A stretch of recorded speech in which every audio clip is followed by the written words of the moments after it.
Një here e një kohe, jetonte një tregtar shumë i pasur.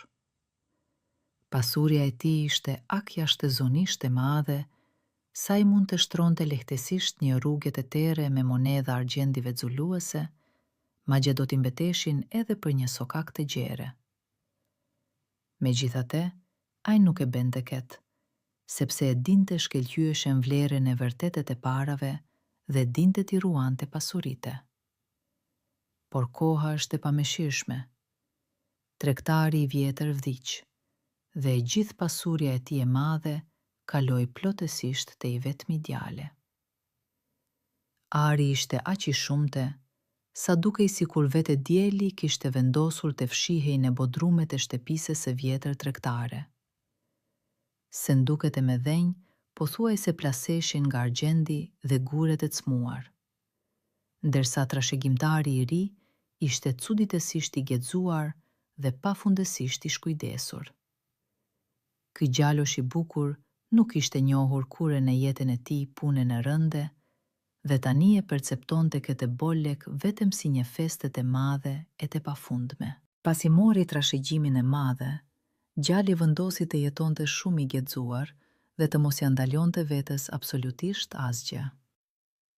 Çdo mbrëmje, ai organizonte maskarada të zhumshme dhe me kënaqësi qëpte për veten, rroba luksoze nga kadifeja me e shtrenjtë dhe brokadave xulluese.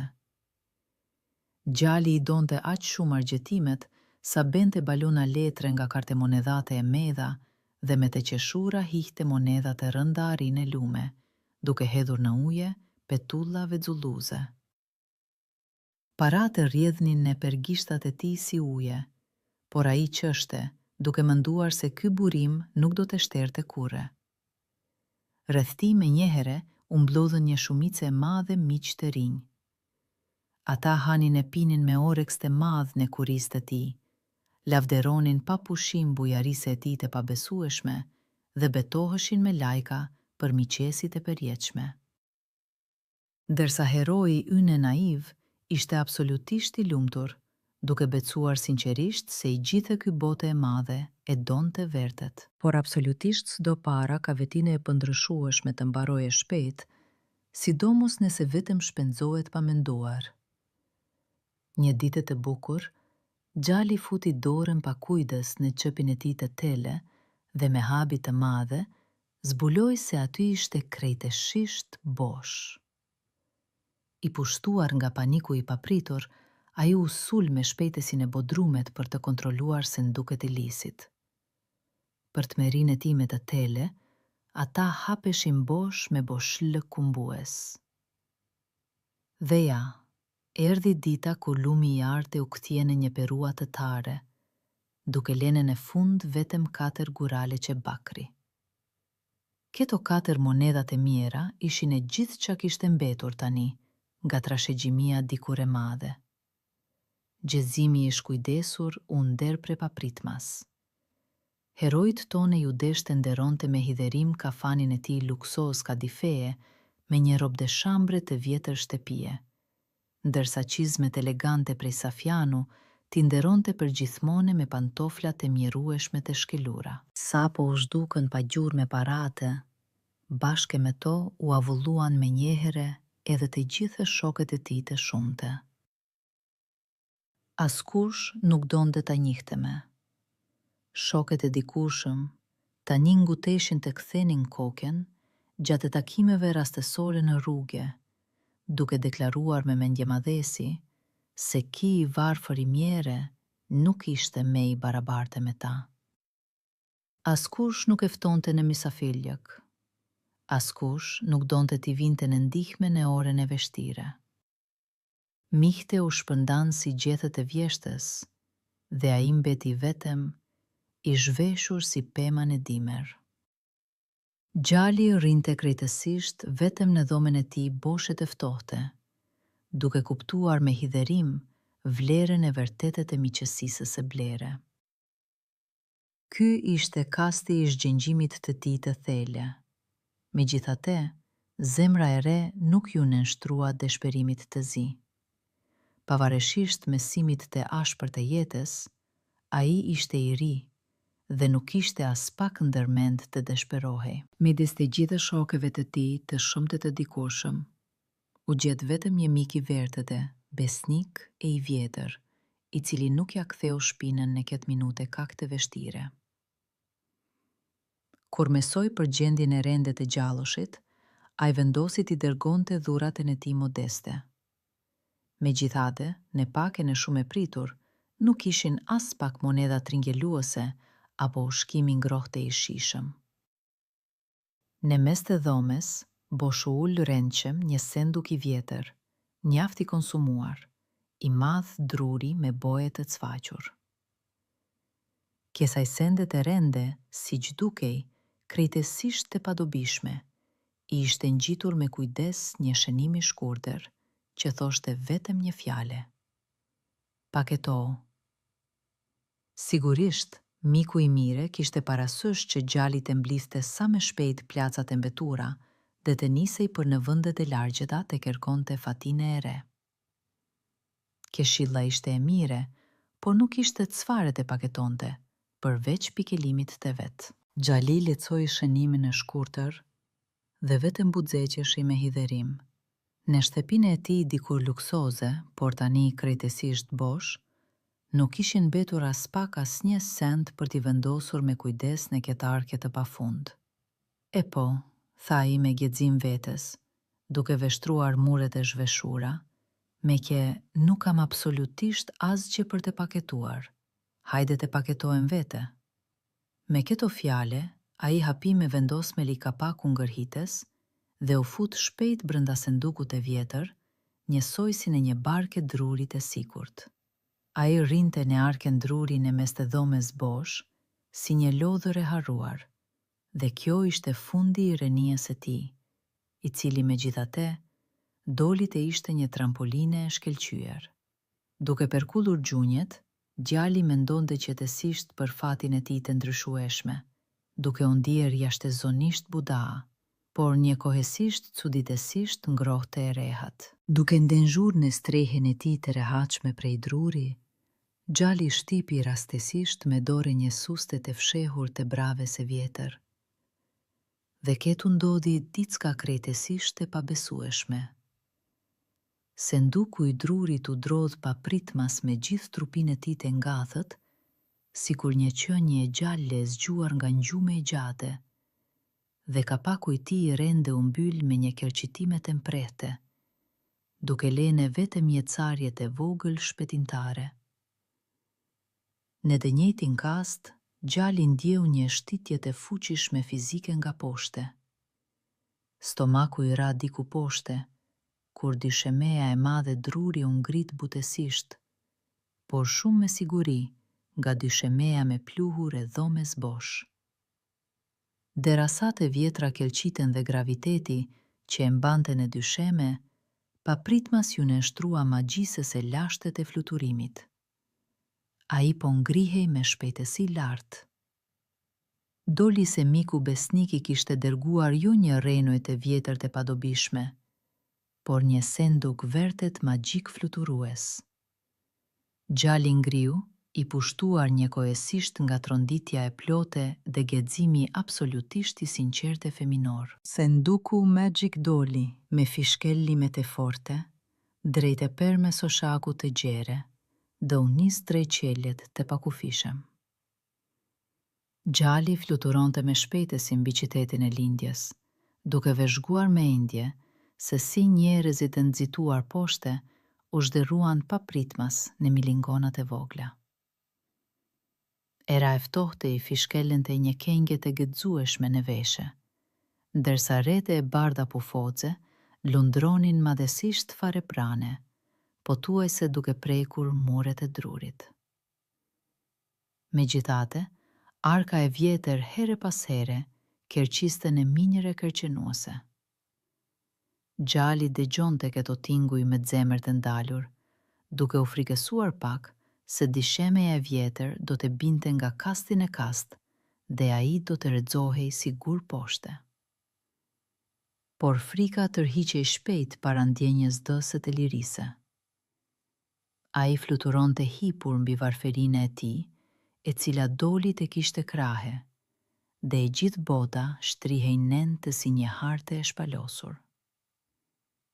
Fluturimi i mahniqëm vazhdonte me siguri gjithnjë e me larg, duke cuar heroin tone drejt vendeve të panjohura. Xhali fluturoi gjatë, duke kaluar detet e tradzuara dhe malet e larta. Me në fund, poshte u shfaq një toke krejtësisht e ndryshme nga vendlindja e tij. Në qiellin e kthjellët nguleshin minarete elegante, ndërsa rrugët ishin të mbushura me gjelberim palmash të shtrira dhe shkelqenin me ngjyra të ndëxura. Kjo ishte një vend i mahniqëm lindor, Turqia misterioze. Ajri këtu nuk mbante e reshiu e tymi, por erezash dhe jaseminit e embël, dhe ai kuptoi menjëherë se kishte hyrë në një perale të vërtete. Senduku magjik zbriti butësisht dhe u ul cuditësisht lehte në një pyll të dëndur afer kryeqytetit vexullues. Xhali doli jashte dhe e fshehu me siguri sendukun e tij të çmuar në një grumbull të madh degësh e gjetesh të thata. Duke lënë fshehetoren pas, ai eci ngadale drejt qytetit të zhurmshëm, duke veshtruar me kuriozitet të madh perreth. Duke shetitur nëpër rrugët e zhurmshme të qytetit të panjohur, Xhali ngriu papritmas para një paljati të madh e të mrekullueshëm. Kjo ishte një ndërtese e çuditshme, e frikshme, me pamundesin e saj për t'u depërtuar. Ate rrethonin mure jashtëzakonisht, të larta prej gurë të lemuar, ndërsa dritaret e vetme dukeshin vetëm në ncatine e kules me të larte. I djegur nga kurioziteti, ai ndaloi një kalimtar rastesor dhe pyeti se kush banonte në këtë kafaz guri. Ai peshperiti me flike. Atje jeton vajza e sultanit tone, prinçesha e bukur. Jedaret e vjetër parashikuan se ajo do të ishte shumë e palumtur për shkak të dashurisë, prandaj babai i rept, sultani, e mbyllte fort në kulle. Askush nuk lejohet të hyje tek ajo. Xhali ishte jashtëzakonisht i intriguar nga kjo fshehtësi emocionuese, sepse fruti ndaluar është gjithmonë veçanërisht i ëmbël. Ajo jetonte midis qelit e tokës, e pa arritshme për njerëzit e thjesht, por e hapur për atë që dinte të fluturonte. Xhali nuk mund t'i rezistonte dot tundimit të xhegjes për të parë me sytë e vet prinçeshën misterioze. Pasi priti muzgun e dendur, ai u kthye me nxitim në pilin e errët të fshehetorit e tij e sigurt. I ulur në sendukun e vjetër të drurit, ai shtipi me siguri susten e fshehur të dëshiruar dhe u ngrit krejtësisht pazurme në qiellin e ftohtë me yje. Hena i ndriçonte rrugën dhe ai fluturonte për në takimin, për të cilin askush nuk dinte, madje as ajo te e cila po shpejtonte. Në mbulesën e sigurt të natës së tele kadifeje, arka magjike fluturuese ju afrua shumë butësisht kules me të lartet e palatit. Pasi beri në ajër një gjysmerreth të vogël, heroi i guximshëm u ul jashtëzakonisht bute drejtën e balkonin e gjere prej guri para dritares së madhe të hapur. Duke mbajtur frymen dhe duke u përpjekur me të gjitha forcat të mos e trastonte veten me asnjë zurme rastësore, ai hodhi një veshtrim jashtëzakonisht të kujdesshëm brenda dhomave të zbukuruara pasur. Në dhomen luksoze të gjumit, mbi jashtëket e buta me ndafshi, flinte qetësisht prinçesha, e bukur si një trëndafil i qedur i mëngjesit. I magjepsur nga bukuria e saj tokpërtejme, djali nuk mundi ta përmbante impulsin shpirteror dhe puthi me kujdes, por shumë butesi vajzën e fjetur. Ajo u zgjua e frikësuar, megjithatë frika vajzërore u zhduk menjëherë, kur para saj u shfaq një djalosh jashtëzakonisht i bukur, i zbritur nave të qejt në ekuipazhin e tij të çuditshëm prej druri. E verbuar nga shfaqja e tij e papritur, prinçesha e pranoi me dridhje mësafirin e papritur të natës si perëndine e vërtetë turke. Ai kishte ardhur tek ajo nga ajri, dhe ajo besoi se ai ishte ndur nga i njëjti material si enderat e saj. Heroi gjetes nuk u përpoq ta binde për të kundërtën, duke i fodhur bukuroshes jashtëzakonisht bute, lartësisht dhe poetikisht. Gjithë natën ata biseduan me pasion në ndritën e yjeve, dhe vajza e re u gjend plotësisht e magjepsur nga ky lajmetar i bute i qejve. Ata ishin ulur, fare pranë njëri tjetrit, në çatinë e ftohtë në një jetë ndriçe veçullues. Gjali filloi me pasion t'i tregonte asaj për rallat e mahniqme. Ai nuk thoshte thjesht komplimente të zakonshme, por i zhderonte me mjeshteri në histori magjike të gjalla. Ai thurte por të një gjërdan fjalësh, dhe çdo fjale ishte një gur i cmuar që shkelqente vetëm por te. Heroi peshperiste se sytë e saj të pateme ishin liçenet e erreta e të bukura, ku notonin me hir sirena mendime. Ndërsa balin e saj të pastër e krahasonte me një mal të mbuluar me bore, ku jetojnë përgjithmonë e nderat me të ndritura e të pafajshme. Prinçesha e magjepsur e dëgjonte duke mbajtur frymen. E mbyllur në kulen e saj të lartë, ajo nuk ishte dëgjuar kurrë në jetë fjale kaq jashtëzakonisht të bukura e të buta. Zemra e saj e dridhur ju nënshtrua me njëherë e përgjithmone këtij peralëtarit të talentuar të ri.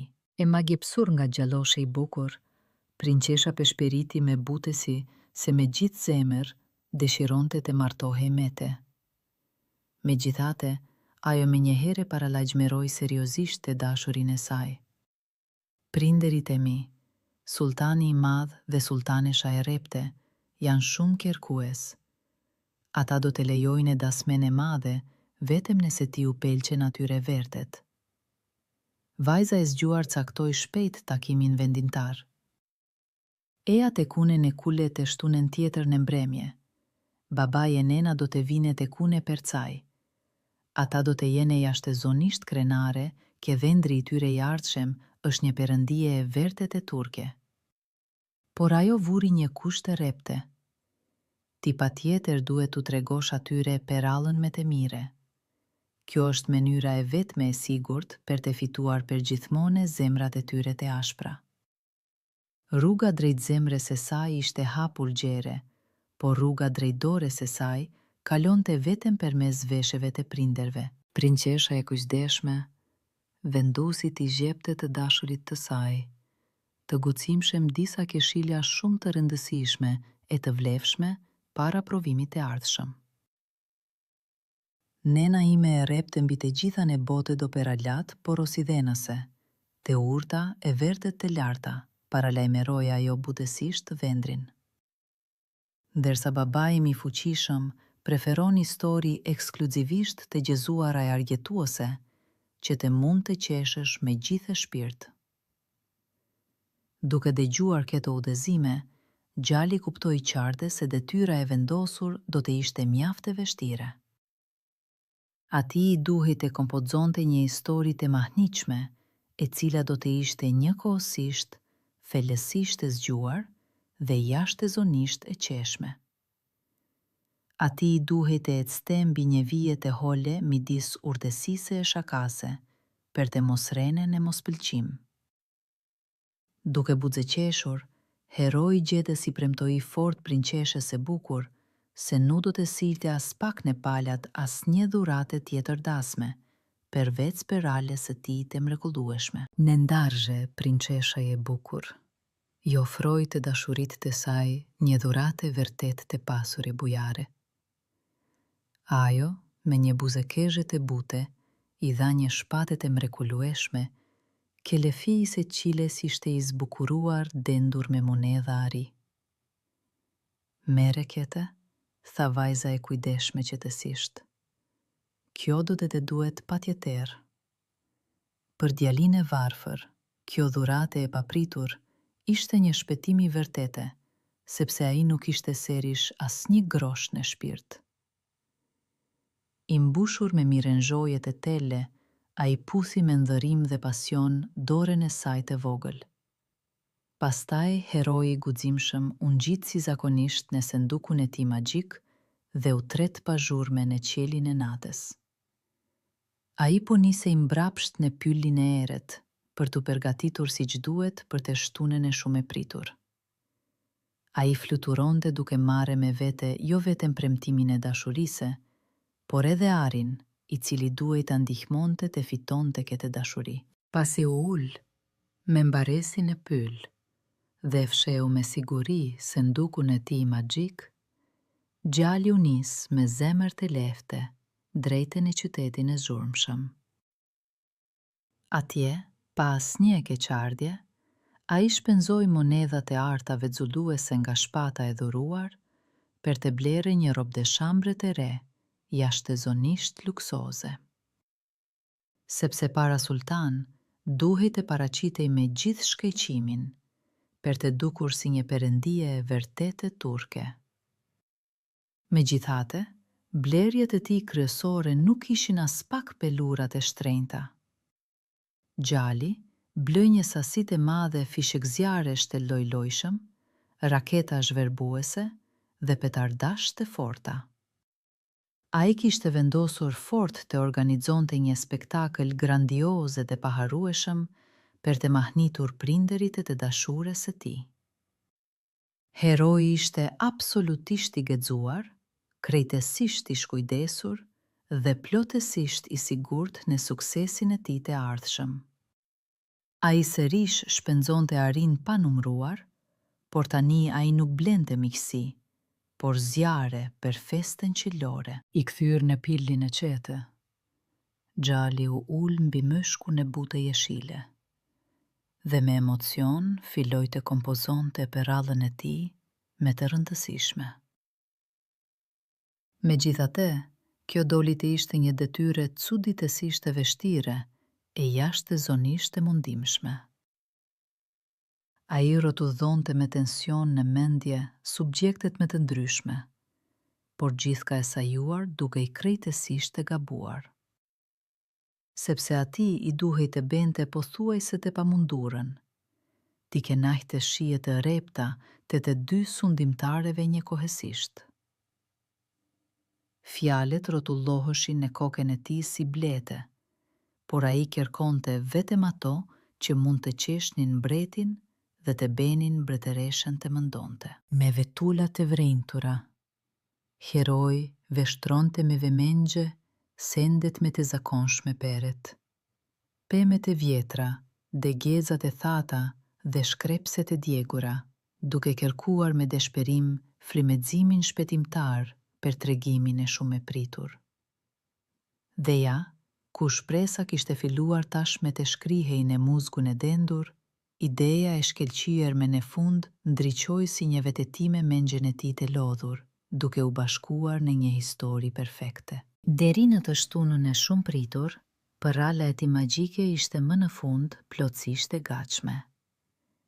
Duke qëndruar në mes të pyllit të qetë, djaloshi i sigurt po e provonte atë me zë të lartë, me një entuziazëm të madh, duke u treguar me frymëzim historinë e tij të mahnitshme, lisave të fuqishëm dhe pishave të holla.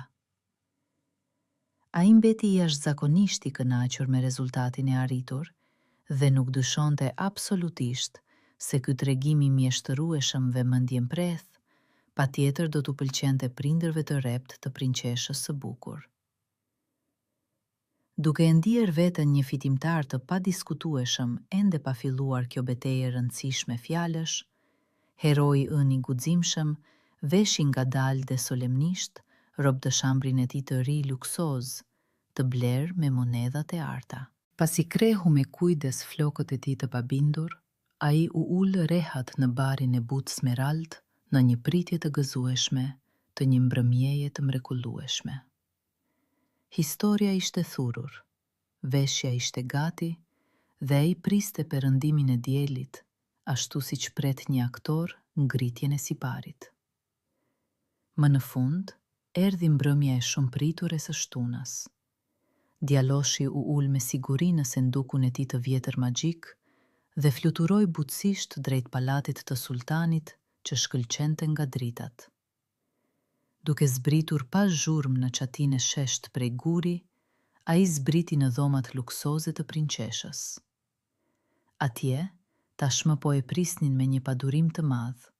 Sultani i madh, sultanesha e rept, e gjithë suita e nderuar e oborit dhe vete dashura e bukur. Të gjithë po pinin me rregull çajin aromatik të mbrëmjes nga porcelani më i hol.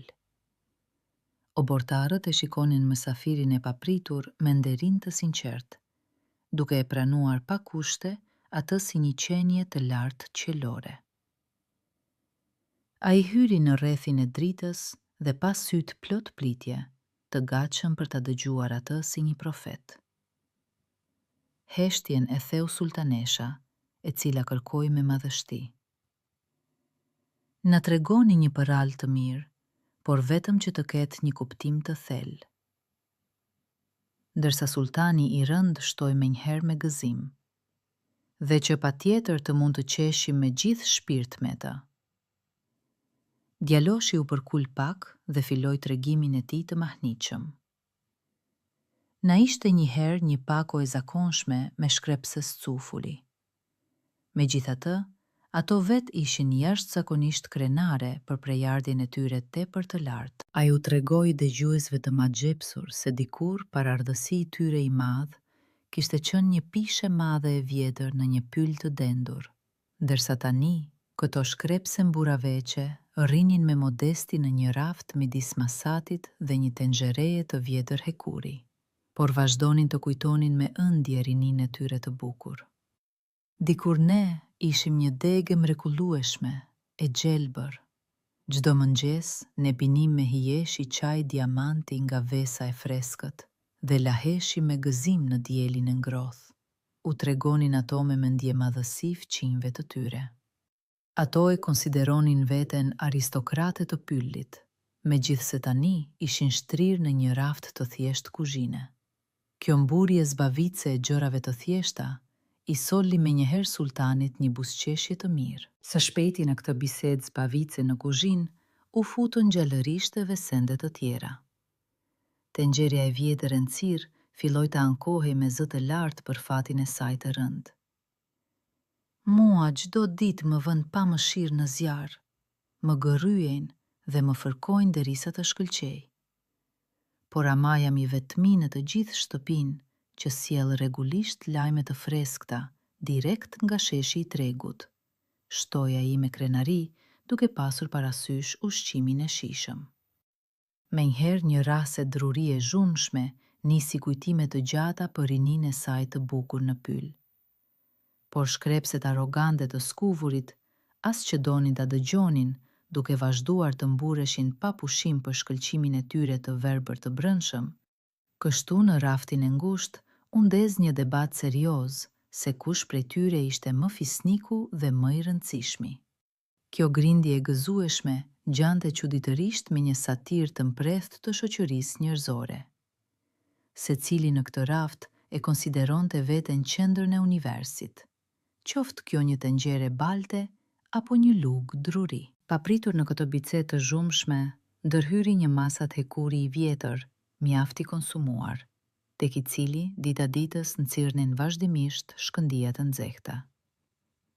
Ai vendosi të kujtonte debatuesve të rrëmbyer realitetin e ashpër, duke vënë re me mencuri se e gjithë madhështia e tyre e pretenduar nuk do të thoshte absolutisht asgjë, sepse qëllimi i tyre i vetëm i vërtet ishte vetëm të shërbenin njerëzve me bindje dhe besnikëri.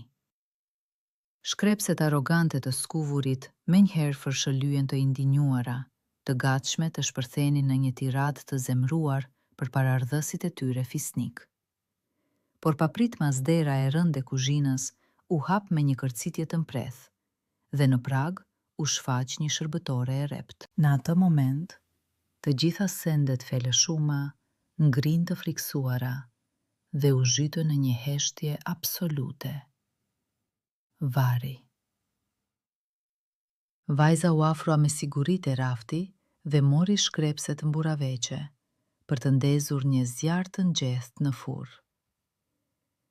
Madhështia e tyre u bë pluhur e hi nën tingullin e hapave të asaj, që në të vërtet ishte zonja e shtëpisë aty. Shërbëtorja fërkoi me forcë shkrepsen krenare të skufurit pasmurit. Ajo shpërtheu menjëherë me një flak të verbër e të nxehtë. Shikoni të gjithë se sa mrekulisht po shkëlqej unë, mendonte me entuziazëm shkrepsia e verbuar nga vetvetja. Unë ja dhuroj me bujari kësaj bote një dritë të madhe. Por pas një momenti të shkurtër, ajo u dogj plotësisht, duke u kthyer përgjithmonë në një thëngjil të mjerë, të zi. Me kaq djaloshi, i shkathët e përfundoi rrjedhshëm tregimin e tij të mahnitshëm. Sultanesha ra në një entuziazëm absolut. Çfarë mrekulie! Sikur sa po qesh vet në atë kuzhinë të zhurmshme, thiri ajo me gëzim, duke vlerësuar siç duhet moralin e thellë mbi krenarinë e marrë. Ajo u dogj, duke menduar se po shkëlqente, dhe në këtë ishte gjithë e vërteta e jetës, e cila i pëlqeu aq shumë mbretreshës. Edhe sultani i rënd qeshi me gjithë shpirt. Një histori e shkëlqyer, e mrekullueshme. Ky ishte një triumf i padiskutueshëm. Djaloshi i guximshëm e kaloi provën me shkëlqim dhe fitoi përfundimisht. Sultani i madh dhe sultanesha dikur e rept, pasi u panë në sy, shpallën me një gëzim të madh vendimin e tyre përfundimtar. Ti je me të vërtet një zot i vërtet turk. Thiri sinqerisht dhe me entuziazëm sundimtari i kënaqur, duke përplasur duart me gëzim. Dhe ti di të tregosh në mënyrë të mrekullueshme për rallat më të mahnitshme. Ne jemi plotësisht të pushtuar. Prindërit e mallëngjyer dan solemnisht bekimin e tyre zyrtar dhe pëlqimin e plot për këtë martesë të lumtur. Dazma e madhe patjetër do të zhvillohet që të dielën e ardhshme, shpallën ata me zë të lartë në të gjithë palatin e madh që shkëlqente nga dritat. Prinçesha e bukur ishte plotësisht e lumtur, duke e shikuar me adhurim të butë të fejuarin e saj. Djaloshin e talentuar e pranuan krahapur në familjen mbretërore si njeriun më të dashur dhe më të afërt. Fjalët i hapën atij dyert që ishin të mbilura për shpatat, dhe ai hyri në to si një fitimtar. Lajmi i mirë për festën e ardhshme fluturoi rrufeshëm në të gjithë kryeqytetin. I gjithë qyteti zjente si një zgjua bledësh, duke u përgatitur për dasmën e shekullit. Rrugët po zbukuroheshin me nxitim me shirita të ndritshëm, mëndafshi dhe kurora lulesh aromatike. Kudo mbretëronte një rrëmujë e pabesueshme, e lumtur. Në sheshe luhej vazhdimisht muzikë e gëzueshme, ndërsa në ajër endej aroma e ëmbël e erëzave lindore dhe e brumërave të freskëta. Të varflin e dieshëm tani po e anderonin me entuziazëm të sinqert, si një hero të vërtet kombëtar. Tregtarët e famshëm i sillnin atij me radhë dhurata të paçmuara, ndërsa fisnikët e shquar e ftonin me këmbëngulje në gostit të tyre luksoze. I rrethuar nga adhurimi dhe anderimi i përgjithshëm, djaloshi i guximshëm ndihej në majën e botës. Ëndra e tij e madhe më në fund ishte realizuar, dhe tani mbetet vetëm të pliste mbrëmjen e shumëpritur të së dielës për ta bashkuar përgjithmonë fatin e tij të lumtur me prinçeshën e bukur. Në prag të dasmës së madhe të shumëpritur, qyteti i bukur shkëlqente me miliona drita shumëngjyshe, sikur në tokë të kishte zbritur vetë qili magjik me yje. Kudo dëgjohej pa ndërprerje muzikë lartë solemne, ndërsa populli jashtëzakonisht i lumtur dëfrehej pa brenga deri në mëngjes nëpër rrugët e gjera prej guri, duke lavdëruar me gëzim zotin e tij të ri turk. Duke parë këtë ngazëlim të pabesueshëm e të sinqert të përgjithshëm nga balkoni i tij i lartë, djaloshi i malëngjyer vendosi me vendosmëri të bënte diçka krejtësisht të veçantë.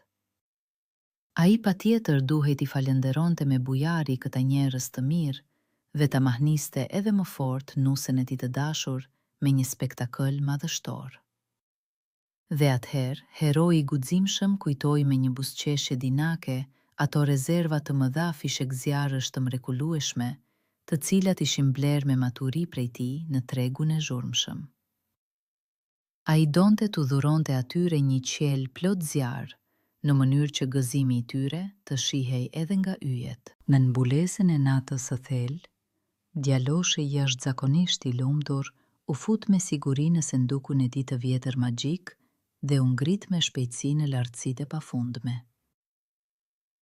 Duke qëndruar pezull drejt për drejt mbi kryeqytetin e ngazelyer, heroi i guximshëm filloi të ndiste një nga një fishekzjarët e tij të mahnitshëm. Qielli i errët i kadifejt shpërtheu papritur me mori drita zhverbuese shumë ngjyrëshe. Raketat vezulluese fishkëlenin me zë të lartë, fishekzjarët dhe kapsolat zhurmade gjemonin shurdueshëm, duke e mbuluar qytetin e përgjumur me një shi të artë.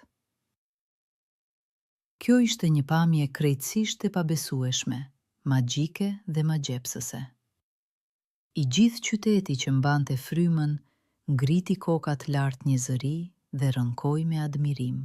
Shikoni, vetë Zoti Turk po fluturon drejt nesh, bërtisnin me entuziazëm njerëzit e mahnitur në sheshet e ndritshme. Ai e pikturoi qielin e natës me lule të zjarta dhe për një moment u bë një zot i vërtet, të cilit i falej i gjithë qyteti.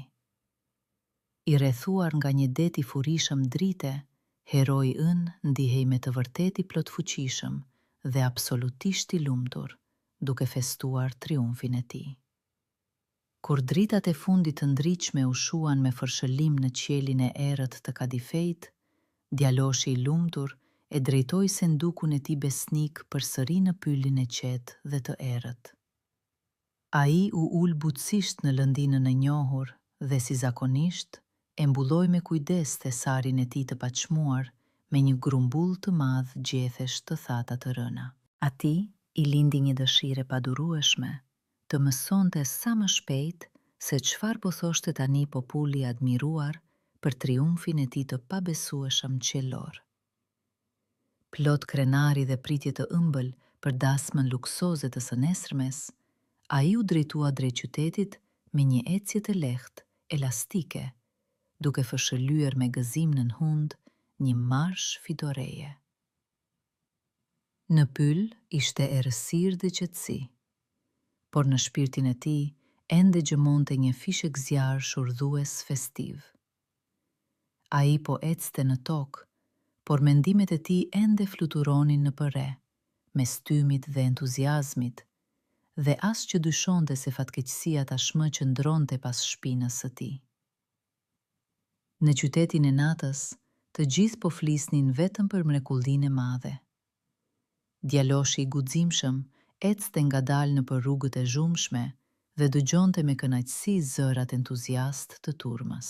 "Unë pash vetë Zotin Turk", betohej me zjarr një kalimtar. Ai kishte sytë si yje të ndritshëm, i bënte jehon me admirim fqinja. Ai po fluturonte me një mantel të madh të zjarrt, siguronte me autoritet i treti. Secili shpikte në ecje detajet e veta, krejtësisht fantastike të kësaj ngjarjeje të pabesueshme.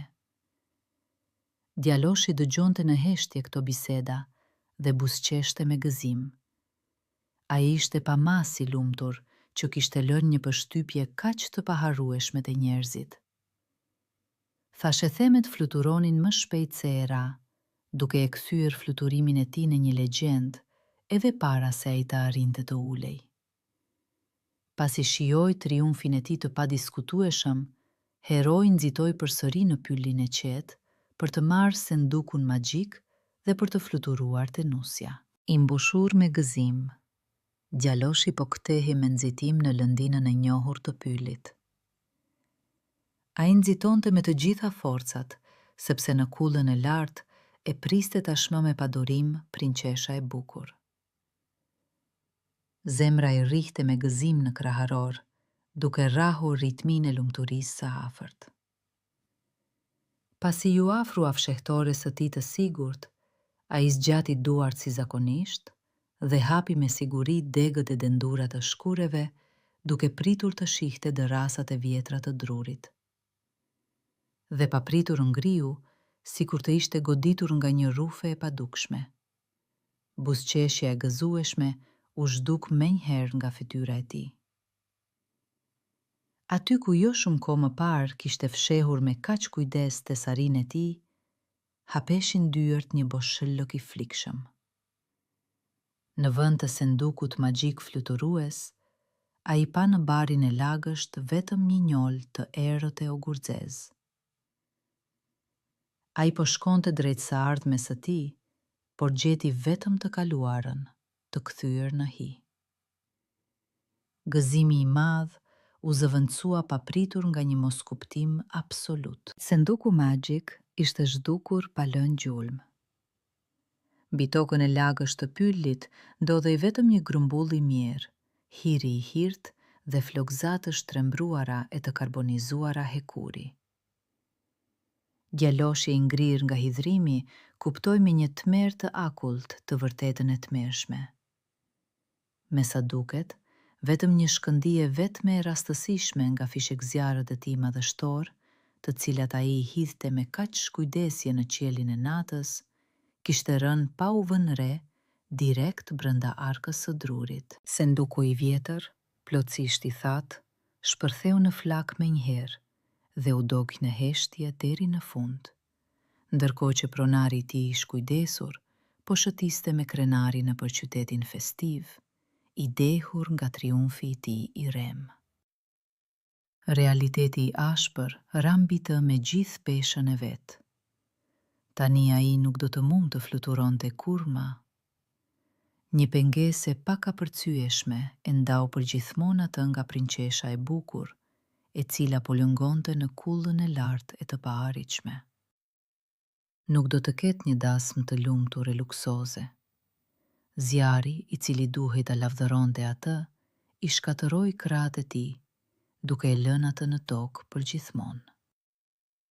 Ndërkohë që djaloshi i tronditur po vajtonte hidhrimin e tij në pyllin e errët, në çatinë e lartë të pallatit qëndronte e vetmuar prinçesha e bukur. E veshur me një fustan luksoz, ajo priste me padurim të fejuarin e saj. Vajza priti me besnikëri gjatë gjithë ditës së gjatë festive, natës së shqetësuar dhe mëngjesit tjetër të mjegullt. Me zemër të ndalur, ajo shikonte lart, duke shpresuar dëshpërimisht të shihte siluetën e njohur fluturuese. Por qielli i pafundëm mbetej frikshëm i zbrazët dhe indiferent. Askush nuk po fluturonte. E burgosura e vetmuar e kullës nuk e dinte as pak se çfarë fatkeqësie e tmeshme i kishte ndodhur të dashurit të saj. Ajo shikonte qiellin, i cili i dha asaj dashurinë, pa ditur se po ai e kishte marrë atë. Dhe ajo vazhdonte të priste me besnikëri Zotin e saj, e paaft për ta thyer fjalën e dhënë. Duke kuptuar të gjithë tmerrin e asaj që kishte ndodhur, djaloshi kuptoi me hidhrim se nuk do të mund të kthehej kurrë më në palatin mbretëror që shkëlqente. Mosvall do t'i besonte njeriu një të varfrit të zakonshëm me një robë dëshambër të ndotur, që pretendonte se ai ishte zoti i plotfuqishëm turk. Duke mbetur absolutisht pa asgjë, ai u bë përsëri ai lipsari nga fillimi i historisë së tij të trishtuar. Me zemër të rënduar, heroi e braktisi përgjithmonë pyllin e errët dhe shkoi të ende i vetmuar nëpër botën e madhe. Por tani ai nuk ishte më ai shkapërdar i vjetër, pafundësisht i lehtë. Ai mbante me kujdes në zemrën e tij të thyer kujtimin e një humbjeje të pasvendësueshme. Djaloshi ecte nëpër rrugë të pluhurosura, pa shumë vende të reja, por askund nuk gjente një qetësi shpëtimtare. Ai humbi krahet, por gjeti një rrugë, e cila e çoi atë jo të lumturia, por të mençuria. Për vite të tëra, djaloshi eci pa u lodhur më këmbë nga një qytet i zhurmshëm në tjetrin. Për të fituar me ndershmëri një copë modeste buke, ai filloi t'u tregonte njerëzve për ralla të mahnitshme.